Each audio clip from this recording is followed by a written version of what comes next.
Let's kickstart the first session. I would request Arpit to be around. Arpit, are you here? Request to escort all the three guests. Okay, sure. Dr. G.V.Rao, Dr. Nambiar, and Mr. Shirish Arya onto the stage, please.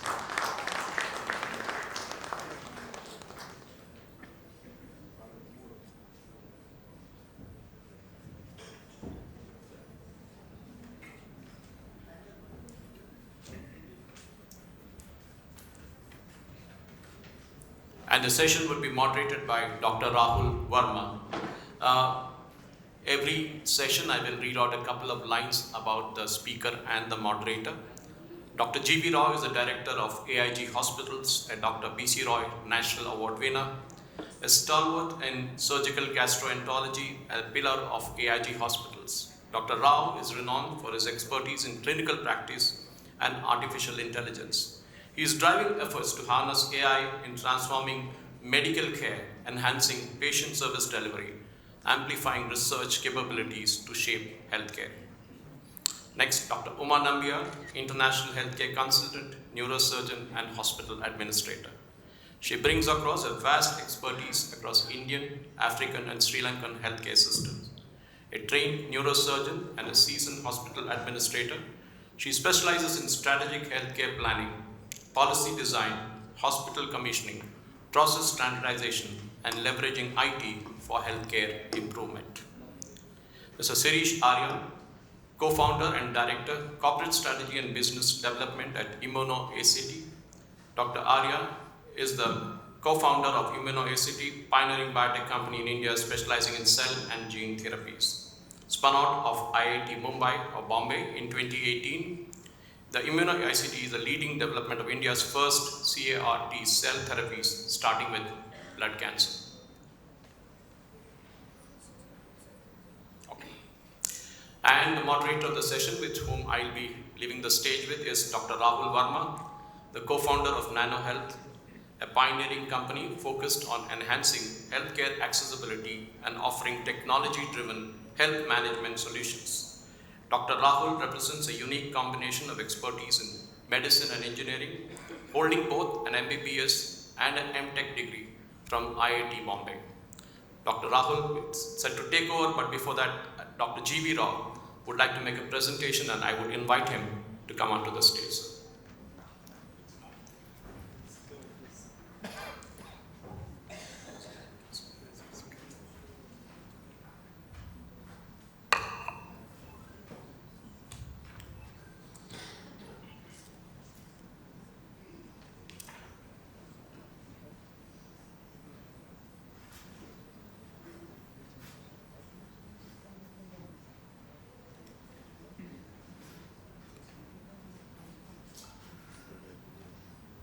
Good morning. At the outset, let me thank Suresh, Vish, Arpit for the honor of this podium, and thank the entire team who worked very hard to get this program kick-started.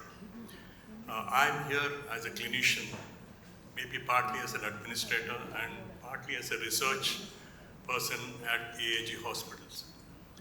I was asked to tell you actually why doctors are interested in research and why hospitals should start innovation hubs, why they should not be separate innovation hubs like what we practice today.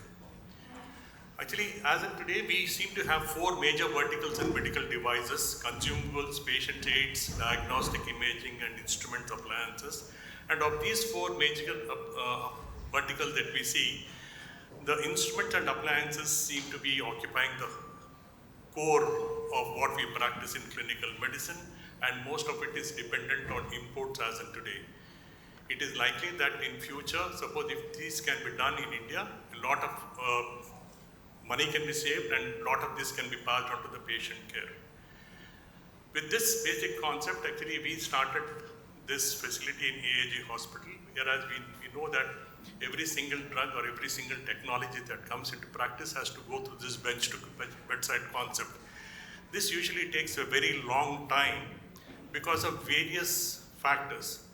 Basically because the clinicians and researchers are not working in tandem, they are working in opposite direction, in opposite buildings, or maybe opposite cities and opposite parts of the world. What we want is clinician scientists work together so this cogwheel moves in a singular manner so that this entire translation happens very fast, and we need to bridge this gap between the clinical setups and the entrepreneurs or the engineering setups. This is what we're looking for. Public sector, private sector hospitals on one side, IITs, IIMs, BITS, Pilani, maybe Indian Institute of Science on the other side. We are trying to bridge this gap, and we were successful in bridging this gap, and we have association with some of these major partners as of today. Why we are going in, I'll tell you. This is a simple stent that we made 10 years back, something like a heart valve stent to treat patients with pancreatic necrosis. Unfortunately, when we made this stent, just to put this electric current into this stent, it took 10 years for us. This is basically because we were not working with engineers. Had we worked with these engineers, this 10 years gap would have been reduced with us, because subsequently when we tried to work with engineers, we knew that they are doing all this work on their side. Had we taken this time to interact with these people before, this entire system, the entire time would have been saved. And we have been working on various factors. Like, we were trying to see, can we design our own stent? When we started our practice almost 30 years back, these stents were available in the market for almost a bomb price. Now, we started doing this. We just picked up tubes from the market, designed our own stents for Indian people at almost throwaway price, in which we were able to do. And these results the stents were as good as what were available commercially. And we proved them scientifically that they're good and they don't get blocked. We did some experimental work with these things, showed them these stents are as good as the stents that we import from outside. This was another thing that is very interesting for us. Actually, initially people used to come with cancer of the food pipe. They're not able to eat, drink. So we used to put these stents across so they're able to eat. These stents were very, very expensive, madam. Now, so the desire to eat was so much. What happened was, majority of these patients had a tube here, and they used to chew the food and spit it into the funnel attached to the tube. These imported stents were very, very expensive, so we designed our own with the lathe machine here in Balanagar area. This is almost 3 decades back. You understand what I'm saying? We tried to do it so that, we tested it animals, made sure it is safe, and then we subsequently used it clinically. So likewise, on minimally invasive surgery, we talk about big incision, now no scar incision. And this is what triggered us actually. Some time back, somebody asked us almost 2 decades back whether surgery can be done without incision. This movie is, inspiration for us, that an alien can get into the body somehow, but you can pick it out without making an incision. So this triggered the incision. So somebody asked us, can we do endoscopic surgery, or can we do surgery without making a scar in the abdomen? So to prove this concept, actually, I just picked up a hen model those days, almost 3 decades back. Now intubated this hen, anesthetized this, did a regular endoscopy, went from the mouth into the abdominal cavity, did procedures, and this hen recovered. This is just to show you the proof of concept that surgery can be done without scars. And subsequently, we did the same thing actually. This was the first ever experiment to show that surgery can be done without scar. This is the first ever procedure that was done. Through the mouth, you go into the stomach, make a hole in the stomach, go into the abdomen, do this appendix. At the end of the procedure, you get the appendix out of the mouth.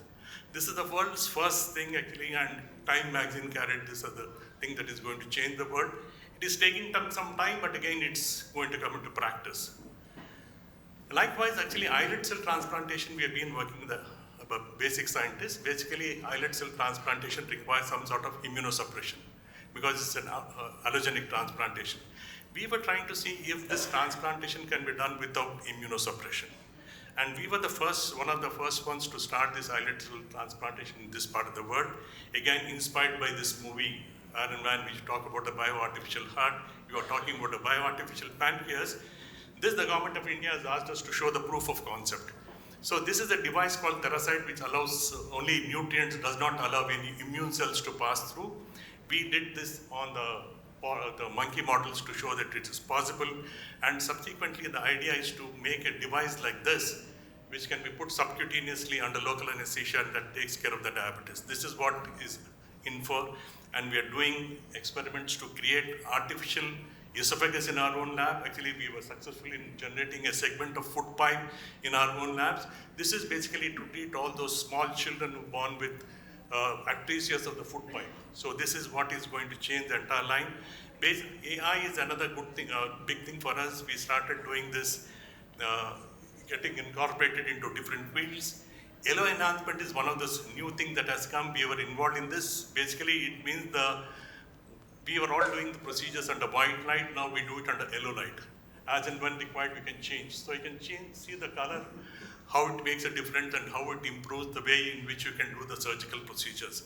I mean, for novices, it may be this thing, but it makes a lot of difference to the surgeon who is operating, decreases the blood loss and improves the survival of these patients. And our ongoing project is this called Octopus, which we are developing in our own hospital, wherein the colors on the monitor change as per the requirement. We don't have to change anything on site. So depending on what you're operating, you want to highlight a blood vessel, it gets automatically highlighted. This is a project called Octopus, which is being developed in our own place.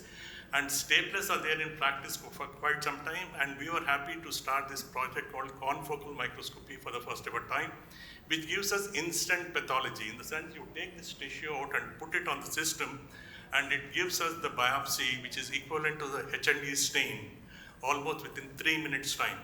So this has completely revolutionized the entire concept in which we do the thing. And see the images that we get, some of you doctors here or clinicians, you can see the images that we get is absolutely similar to the H&E stains. A step ahead of this is what we are starting. Actually, this again is a project at an IIG hospital. We do these surgical procedures, we cut the stomachs and all intestines, but sometimes we end up cutting through the positive oncological margins. So this device helps us to tell us whether you're getting a good clearance on table or not. This is on-staple line pathology that we get. And there is something like ICG that we use in clinical practice just to check whether the organs are adequately perfused or not. Initially, it was very subjective. We just used to go by the color. Now we got AI incorporated into the thing, and then we know the percentage of perfusion, so that if it is adequately perfused, it means it is good. If it is not, then we also started this project of detecting polyps which are not, you do colonoscopy, you pick up lesions, you're missing some of these lesions, and using AI, we're able to pick up lesions which are not picked up on conventional white light. Again, this is a thing that has increased the detection of polyp, especially with the trainee surgeons. And again, some procedures like this, when we are encountering some blood vessels, we want somebody to tell us that this is a thing that has to be tackled, especially for trainee surgeons. And you can see these vessels are being highlighted here or enhanced using AI, so that the trainee surgeons make sure that they tackle these vessels without causing major bleeds. This is another project that we come, actually, I don't know if the audio gets connected or not here. This is a medical information robotic system that we started. Actually, basically it is, maybe a lot of you have seen this, but this gets a lot of medical information incorporated into the thing, and it is helping us in clinical medicine and also assisting patients. As in today, a lot of patients who are sitting in the outpatient for us, actually they keep interacting with Mira, they get all their questions answered. It saves a lot of time for the doctors to explain about the procedures. And we also started using it for interpreting various pathologies. And we have two new projects that have come. One is called the PRISM, that is what is translating that entire language. It's segmenting and getting it printed onto the system. The conversation between the doctor and the patient is entirely segmented and printed. Unfortunately, we're able to filter out all the nonsense that we talk in between with the patients. So it just takes only the relevant things. The other thing is the iSave program that we started in our own hospital that decreased the number of code blues in the hospital. So we are able to decrease the number of code blues, so we're able to save a lot of these patients. So basically, all this happens basically because we are trying to ask the clinicians to spend some time in research. There are a lot of people, there are a lot of clinicians who are interested in pure private practice, but a significant number of people who are interested in research. We at our hospital give 20% of their time for their research activities, so that they do their work in the area of their interest. It could be research, it could be AI, it could be automation, or it could be some development of instrumentation. And AIG provides the basic infrastructure for this. Basically, what we're looking at it is actually trying to bridge all these connecting dots with the hospital, with the public sector hospitals and the other institutions across the country, so that we translate this at a rapid pace and then we are able to get something in India which can be used for the patient care. Thank you so much once again.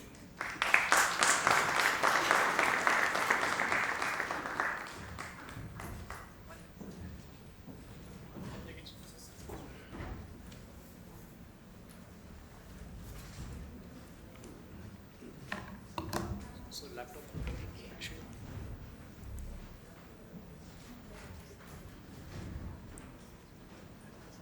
Request Dr. Rahul Verma to take over as a moderator from here on. Thank you very much.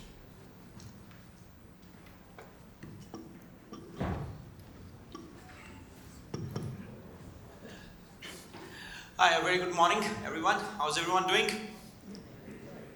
Right. So thanks a lot, Dr. Rao, for a very inspiring and insightful, update on what AIG is doing, and also I asked you, right, the blueprint. I think you've already, the last slide was the blueprint in terms of how the academia and the hospitals can collaborate together. But let me just lay down the context of what we want to achieve in this session. So the title of the session is Hospital Academia Collaboration, right? And breaking the hype, so hype versus reality. So we have here, I think, a complete spectrum of, specialists or SMEs, you can say. We have Dr. Rao, who's a hardcore surgeon. We have Dr. Uma Nambiar. She's an MCH neurosurgery and did her MBA and is now into the management side. We have Mr. Shirish, who has a business background but is now a co-founder and helping develop the business of the company Amino Act, which I think is CAR T-cell, which is the cutting edge of technology. My background, medical doctor, master's in technology, innovation consultant, and now a co-founder. So I think the expertise that we have on this panel, we would like to see what we can give to the audience, some key takeaways on how we can, capture some best practices in terms of establishing this right collaboration between the industry, between the academia and the hospitals. So with that in mind, I would like to request Dr. Uma to kindly share her journey, and then also some challenges that she has faced and where she is and the road that she sees ahead. Yeah, hi, thank you. So Dr. Rao has really set the stage for what is the road ahead for all of us. And in brief, I mean, as a neurosurgeon, I spent about 18-20 years, and then I've been running hospitals and making hospitals. Now I'm with the Indian Institute of Science, and segueing from where you left, and what is it that we are trying to do there, is trying to cover the gaps and also address some of the challenges that we face as clinicians, and also in the realm of medical research and technology innovation. So IISc provided actually the right backdrop on which, if we added a hospital, we could create the ecosystem for furthering medical research, especially translational research. Because a lot of healthcare research which IISc was doing was with institutes out of town, various parts of the world, all of that stuff, and they had difficulty. A lot of us, I mean, I'm also from Sri Chitra, which had its own biomedical technology wing. In fact, it was the first hospital to have an attached biomedical technology wing. But that was 20 kilometers away, and that itself was a big challenge for the engineers and the doctors to communicate. So we had to go there, take an entire day out. The labs worked 9 to 5. We had challenges. But here, we will have a hospital in a research setting where already the engineers and the basic scientists are doing cutting-edge research, not only in healthcare, but a whole lot of other things. And typically, as doctors in our clinical practice, we have a lot of questions, but we are not appropriately, I would say, equipped to answer our own questions. And to answer those questions, we need colleagues from engineering, we need colleagues from basic science. And if I have an ecosystem where I can just walk across And this being in the same campus is creating that ecosystem where the engineers can walk across to the hospital. I can call the engineer to my operation theatre and say, you know what, this is what I was talking about. And then in the evening go to his lab, because that works 24/7. So I see one of the things about all the labs is they all work 24/7.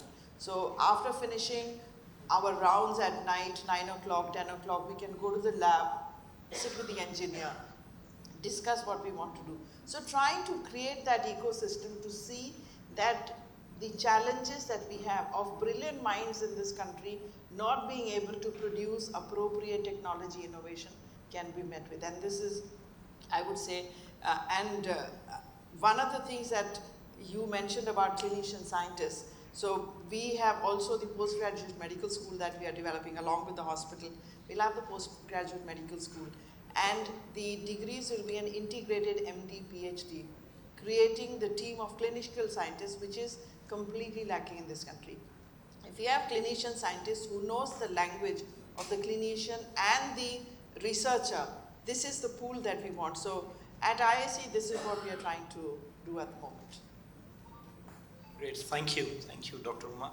So MD plus PhD together, that's great.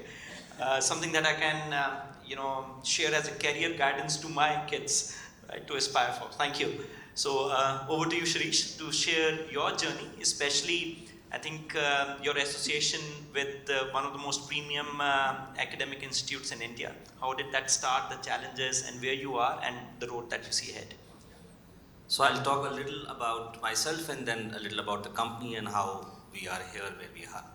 So my background is I'm an MBA by training. I worked in a Danish multinational which had nothing to do with healthcare. It was in shipping, logistics, banking, all kind of stuff. And my last position over there was basically head of Asia strategy. And then some point I got bored with the corporate life, as it were, and decided to become a tech entrepreneur. And this is when I came back to India. I was based in Copenhagen at that point in time, came back to India, started my sort of entrepreneurial journey. A lot of great things in life happened with serendipity. My house is very close to, I live next to IIT Bombay, not very far. And during Corona times, everybody was in a house, but I could sort of travel from my house to IIT Bombay. And I met two great people at that point in time who were trying to work out something, but in an academic setting. And one is Dr. Rahul Verma, founder, and who at that time was a professor at IIT Bombay, a Harvard-trained immunologist, had been working on this academic project for last 10 years almost, and Dr. Gaurav Narula. I just learned that he was a batchmate of Dr. Uma. My college mate. Yes, his, okay. So I would. I'm sorry, my apologies for that. Yes. Very good friend. Yes. So college mate from AFMC, and they were working on this CAR T cell, which I will talk a little bit about. And the project was meandering, all the government grants and a whole range of things, but it was sort of getting delayed. And they approached me if I can find, using my knowledge in financing and raising equity and all kind of stuff, can I be of any help through mutual friends? And that's when I first got associated. I had all the time because Corona was a complete lockdown. So for entire 3 months, I would just go down 1 kilometer from my house, sit in his lab, understood the example that you were giving, understood what he's doing. And that's when we got associated. It sounded like a fantastic project. We managed to raise funds, and somehow I got full-time associated with ImmunoAct, and at that point in time, we needed a private limited company to raise the funds, so the ImmunoAct was born, and then sort of we carried that forward. That's sort of my unique journey. ImmunoAct, what we do is, or what that academic project was, which is now a full-scale commercial project, was essentially a technology originally developed in US, where you use your own cancer-fighting cells for the non-initiated, your own cancer-fighting cells, the T cells, and you genetically modify them so that they become CAR T cells, right? And you take those T cells out from the body in a lab, you process them, you engineer them, you actually genetically engineer them, and then reinfuse it back into the human body. It's one of the most sensitive part of our immune system. So you reinfuse it back into the body, and they start identifying certain types of cancers or cancerous cells and starts killing them. That's basically the project. We did a collaboration with Tata Memorial's Hospital, did our phase 1, phase 2 trials, brought it to the commercial market, raised funds from a Hyderabad-based company called the Laurus Labs, 2 rounds of funds, and now, last exactly year to the date, we had 1 year of commercial approved license from CDSCO. We've treated almost 200 patients for leukemia and lymphoma. Addition to this, we are doing a lot of R&D for multiple myeloma. We are doing work on solid cancers, and I think this whole field of genetically modifying your immune system to fight cancers, to fight autoimmune diseases, genetic disorders, is a whole new sort of area that will evolve. These are very early days, but it's an exciting and a very happening area, and I'll talk about it more as we go along. Yeah, thank you. No, thanks. So you're not one of the cutting edge. You are at the cutting edge, right? You are the edge. If I talk about the CAR T cells, so I'll start with you. Dr. Rao. You talked about in your presentation that it would have been good if engineers were more closely associated, right? Dr. Uma, you talked about creating that ecosystem, interdisciplinary ecosystem. So, but one of the key stakeholders in all of this, whether we talk about hospitals and academia, are the doctors, right? So, how do you motivate the doctors to do research? So, any points on that? And AIG is a private institute, right? So what were the motivators for AIG to venture or invest into research, right? That's something our audience can learn from you. A very good question actually. Now whenever we go for these meetings, actually we pick up this talent from across the globe and across pan-India. Whenever we are attending meetings, actually we know that a set of doctors are interested not only in clinical medicine, but they're interested in research. But they don't have a good platform to work. And had these doctors gone into private practice, they would have completely lost their interest in research. So basically the entire idea is to pick up this good group of doctors who are interested in clinicals and also research. And we at AIG provide them that space, 20% time to do their research. And it is not that a sword is hanging on the neck to do this work. They do their work at their leisure, and AIG supports us. And AIG is a hospital, it's like a public sector hospital on the private side, where people are working full-time salaried here. There is no pressure on them to work for any thing they're not, and they're given a lot of this thing. And then the idea is actually we have our own research lab, and we have set up our own units within the hospital to do some basic work, and we collaborate with various institutes across the globe. And this is aptly supported by operations team. Actually, Mr. Capri is here somewhere. Actually, Capri support this operations team we support. But basically, the hospital is run by doctors, and it is supported by very efficient MPs, not the other way around. You understand what I'm saying? There is a lot of difference between these two concepts. And basically, because it is on the private sector, the doctors are working full time. The funds that are generated are given to treat the poor patients, and also funds are allocated for the research, and this is entirely done within the hospital. And basically because a lot of work is done, we get a lot of support from the philanthropists, a lot of support from the industry to test the prototypes, to do the basic innovation work. So the technology comes at a very low price for us to translate it to patients. So these are the factors that help us to set up these things. Great. So I'll ask the most difficult question in the next round, which I think we discussed backstage. But Dr. Uma, you mentioned about clinical physicians, right? I think what ISC is always ranked in the top, 50, if not 10, I think, research institutes or educational institutes across the globe. But if we were to talk about, is there any, center of excellence or eminence in India for clinical research? We don't have. So I took some examples, like we have Mayo Clinic, Cleveland, right, John Hopkins, Harvard's, where the protocols established there are then replicated or implemented across the globe. So how can India right, set up something where we say, no, this is for India, in India, and create that legacy? So that's exactly the point, that we are trying to do at IIC, and you know that all the IITs are also now trying to do more with healthcare research. So it's not about, engineers versus discipline. We have to figure out how we can create these interdisciplinary systems and coexist and co-create. And instead of bringing an institute from outside to India, we need to create our own institutes of eminence. And we need to make sure it's not, we don't want to create a Harvard or a Mayo Clinic at IIC. What we want to create is the Indian Institute of Science Medical School, which is at par or better globally.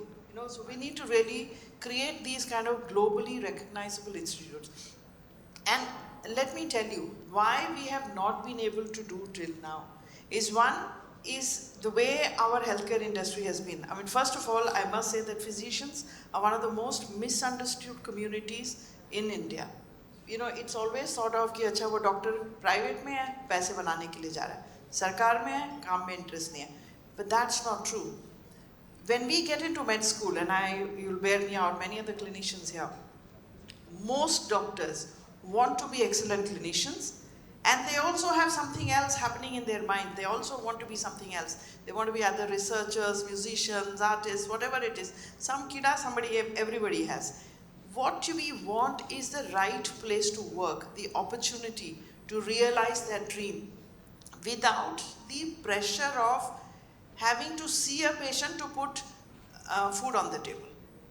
I think we need to disconnect these two, and this is what is important. Why is it that doctors in India wanting to do research are not able to do?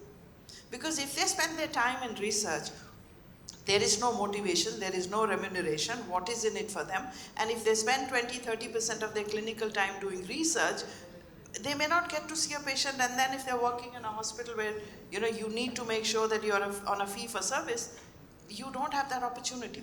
So what we are trying to do, and I'm so happy that Dr. Rao, at AIG, they are the only private hospital that I've seen that does true research respecting the clinician and the clinician's time. At IIC, we are trying to do the same thing.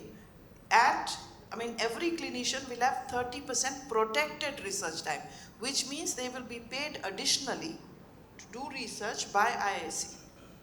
So over and above your salary, which you get for your regular, so you'll be a full-time person, research will be paid for. People have to respect the ability to do research. You have to recognize research as something respectable and something for which you can be proud of. If we don't create this sense of pride and ownership in research, we cannot create good clinical researchers. And that's something very important. No, thank you. What we are also trying to do is that we are also trying to bring Ayurvedic research into our discipline. We are actually doing truly integrative medicine, and to also see that we document. So it's something like doing a reverse pharmacology. There is a compound that works, go back and find out what are the active principles, document it in a manner that contemporary science recognizes that documentation and put it on par with the allopathic documentation. Great, thanks. So I think 20% time, 30% time, I think it's getting there, right? So thank you. Even 40. So for us, we are saying that, okay, if a clinician wants to do 40% research time, fine, 40% paid for. Great. So Shirish, in your experience, right, having stemmed out of IIT Bombay as an organization, so what are your suggestions or best practices to learn from for the industry if they want to collaborate with academia? I think both Dr. Uma and Dr. Rao actually hit the nail on the head when they said that two issues, right? One is, of course, time and how we allocate resources, but also how do we not work in silos. We are in an era of super specializations, right? It's take 10, 15, 20 years to become an expert at something at current level of knowledge. Right.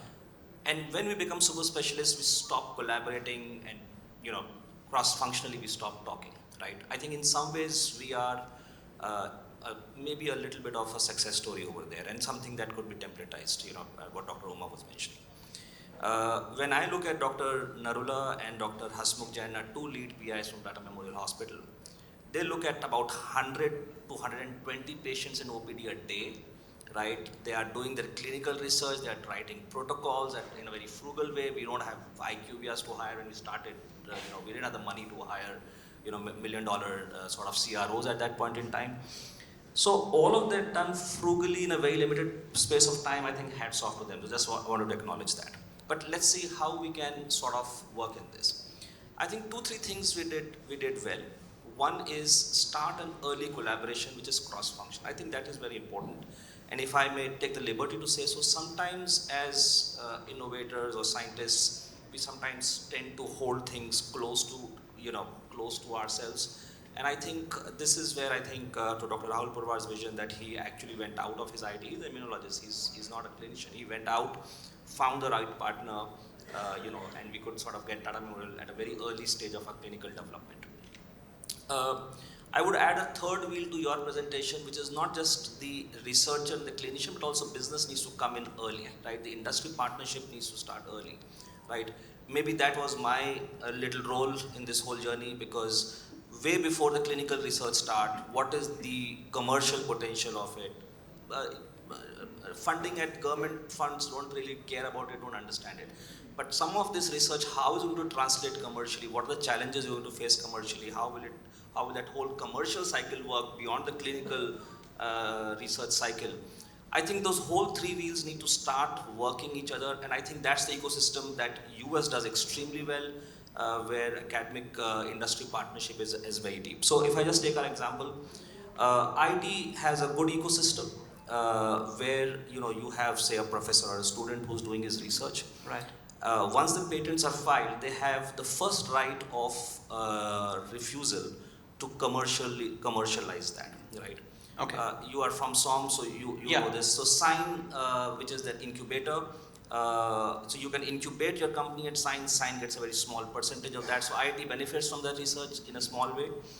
And through Sign, you take that idea from an academic stage to a commercials by incorporating a private limited. In our case, all the patents have been licensed from IIT, because the originator was IIT, with co-creator being Dr. Rahul. And that became a sort of a commercial link. So ImmunoAct basically is a licensee of those patents. And then we have raised funds from private investors. We brought in private investors who understood patient capital in case of healthcare, who understood the risk-reward matrix very well. So Laurus Labs and Dr. Satyanarayana Chava is a visionary himself. And we had a couple of other discussions as well with private equity guys who understood healthcare as a space, brought them early into the space, raised only what we needed, then went to second stage, third stage, and so on and so forth. So I think academic centers inviting people from areas which are not their core expertise, i.e. the industry, Right. engaging with them at an early stage, let them see what's happening, fairs like this, conferences like this, discussion forums of different types, I think engages different partners. I think that's important. IIT Bombay does it very well. A couple of other IITs do.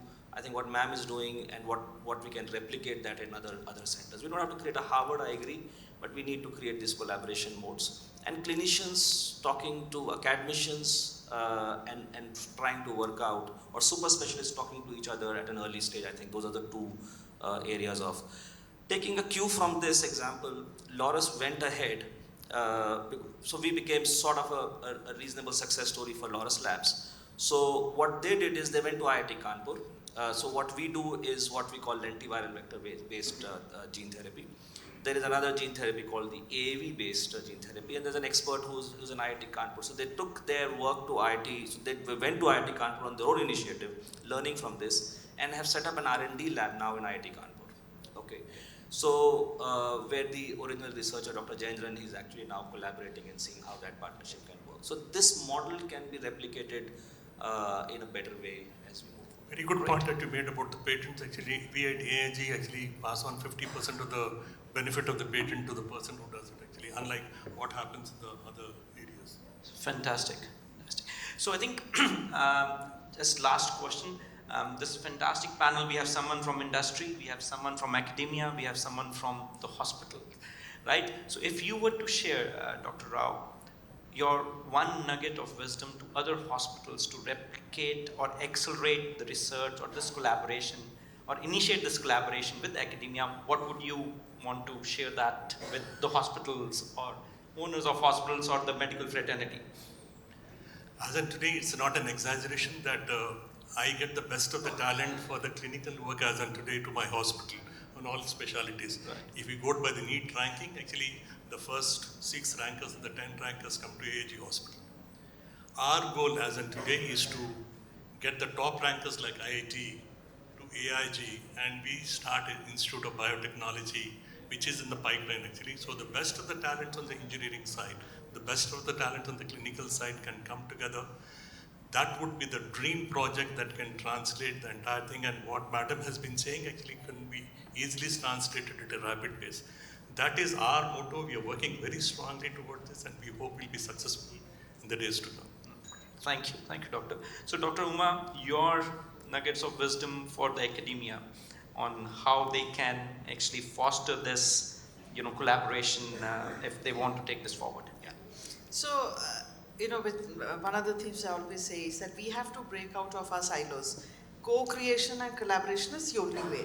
And at IISc, we are actually setting up partnerships with all the academic institutes. So we've already signed up agreements. Although our hospital has not yet started, we've already signed up agreements. We've also signed up agreements with industry partners for joint research. So all the big industry partners have already signed up. Now this is a model which has been working in the West. In India, the big players, like if you ask the Gs and the Siemens of the world, they are so reluctant to partner with us. Now, with anybody on a research basis. So we are trying to break that mold and saying that, okay, bring their confidence level so that they can develop products with us. So we are telling them, like in our hospital, we have created spaces where we can beta test machines which are worth 40 tons of weight. So if somebody wants to develop a radiotherapy equipment or the next 15 or 20 Tesla MRI, we can actually park it in our place and test it. So the idea is to give opportunity for the free thinkers in India to come up from ground up, from a concept node, and say, can we develop it in India? That's the space that we want to provide. And to have that student mindset, so create that. So these partnerships and collaborations are the way to go. Thank you. So, Mrs. Shirish, if someone is from the industry and sitting out there, so what would you suggest as a best practice for them to accelerate their own, development of the product, collaborating with academia? I think, so we spoke about collaborations, but also pivoting of careers, right? A lot of doctors, all of you actually are great success stories of pivoting. You were all trained in one specialty, and then you pivoted in business or research and academia, So in some ways, I am also pivoted from a pure business to a more techno business kind of a thing. I think more success stories need to happen like that. So a lot of, say, just take an example, say the people who've been behind the Gilead product of our equivalent at MD Anderson. All of them were trained doctors who eventually went into research, full-time into research. So there's a whole range of oncologists who actually now doing only cell and gene therapy at whatever, Harvard or MD Anderson or whatever it is. So I think a degree of pivoting is something, and that comes with a little bit of risk-taking, but opportunities are there. I think a little bit of risk-taking and pivoting is something I think we should all encourage, because that brings a whole range of possibilities and opportunities that come through. I think if I were sort of raising. Great, thanks. So I think I had one last question, but I think the AI part we will leave. I just talked to Vishy. We can take 1 or 2 questions from the audience. So Vishy, you will have your team members just pass the mic.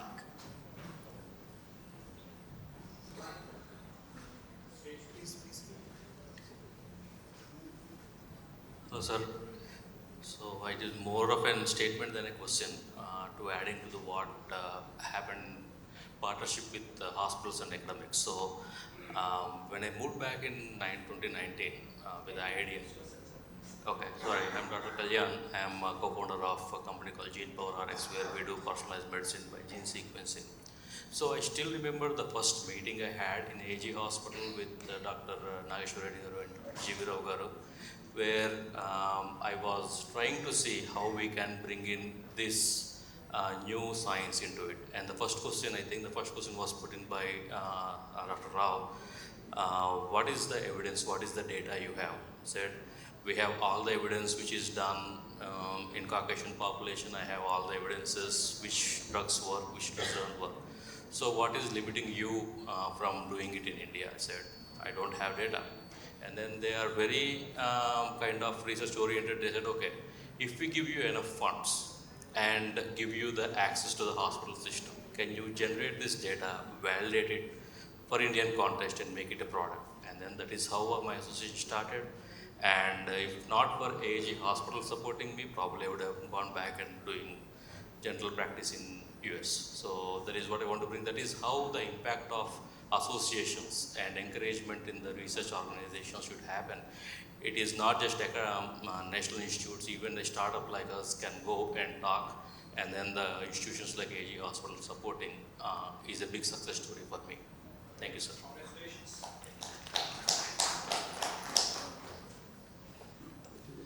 Sir, I have one question that what makes AIG an Indian Institute of Science?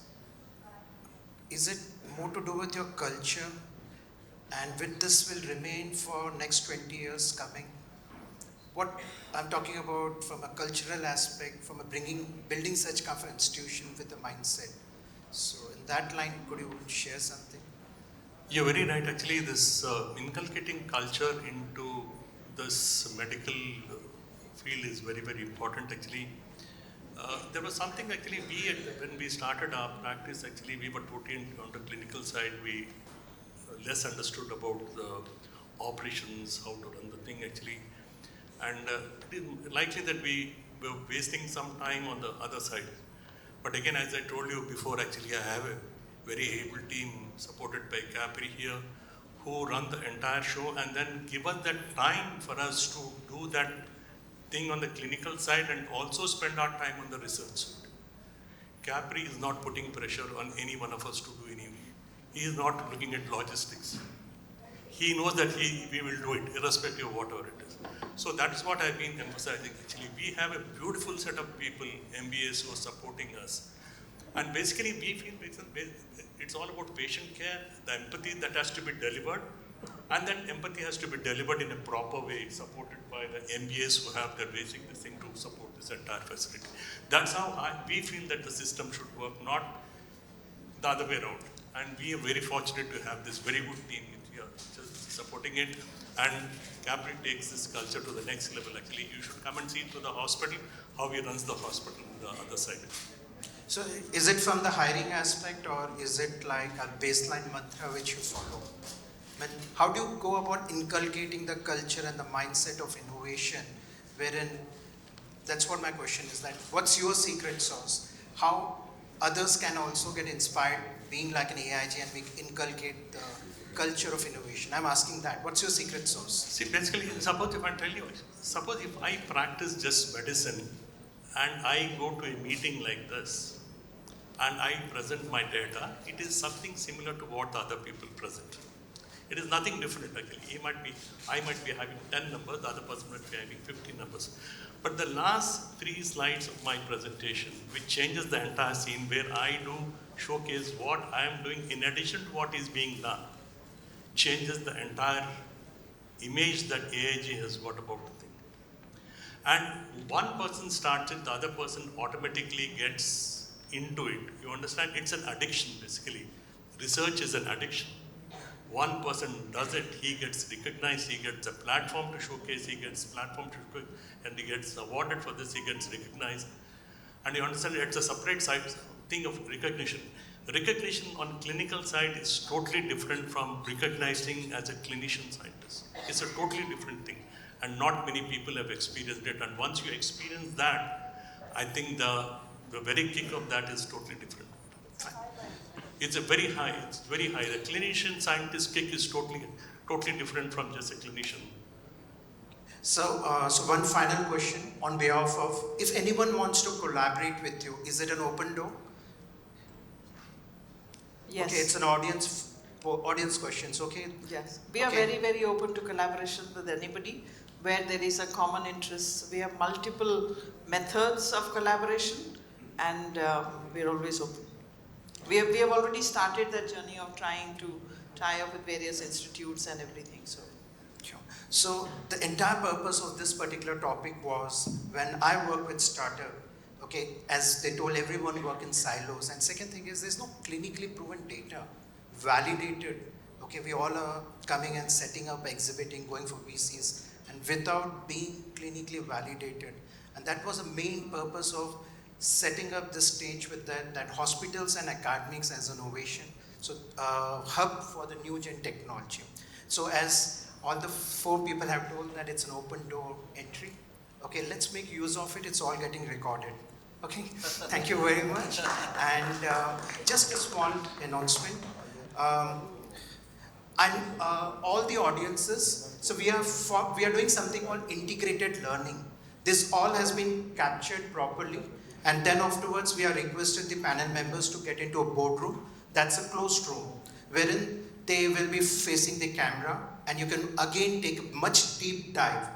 Then we are making it an integrated program along with an assessment questions, and with this assessment questions, once you people do the assessments, you get a certification from them. And the entire purpose is, this video should not be in a YouTube wherein we get 2 likes. We want this particular entire healthcare summit to go to masses, the medical colleges especially. Okay, so my request would be that, soon after, my team would be escorting you there. And thank you very much. And the cultural aspect, I don't know what to say. And over to you, Dr. Rahul. Thanks, Vishi. So I think, here's learning from, Mr. Shirish, and wishing him that Immuno Act goes from India to the globe, right? So I think that's what we'd like to wish you. As we speak, I must say that Dr. Rahul is actually, and Dr. Asmukhi are actually in Mexico, the farthest collaborator you could think of, right?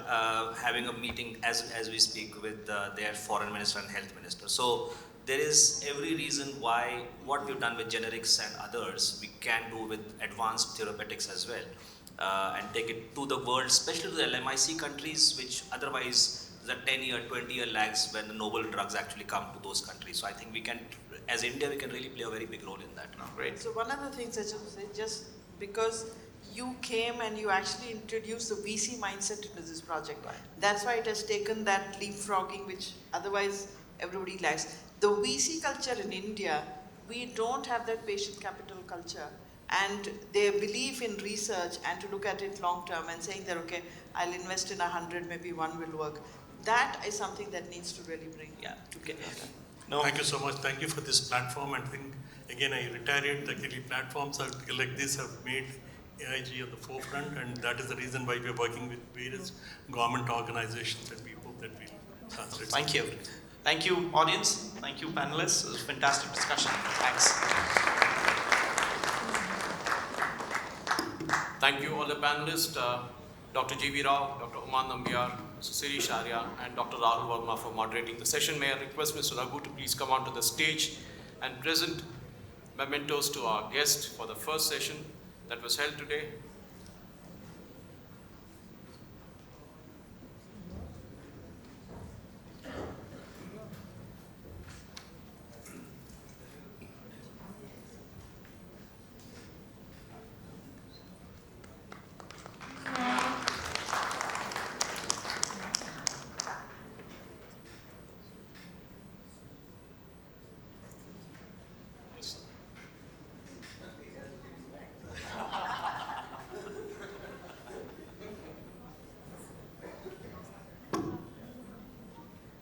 We have a bag for you to carry all that.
those who are traveling out station, you have to find a way to take it through the security at the airport, the planter. Thank you, ladies and gentlemen. Thank you, sir, for all the panelists on stage. Thank you, ma'am. And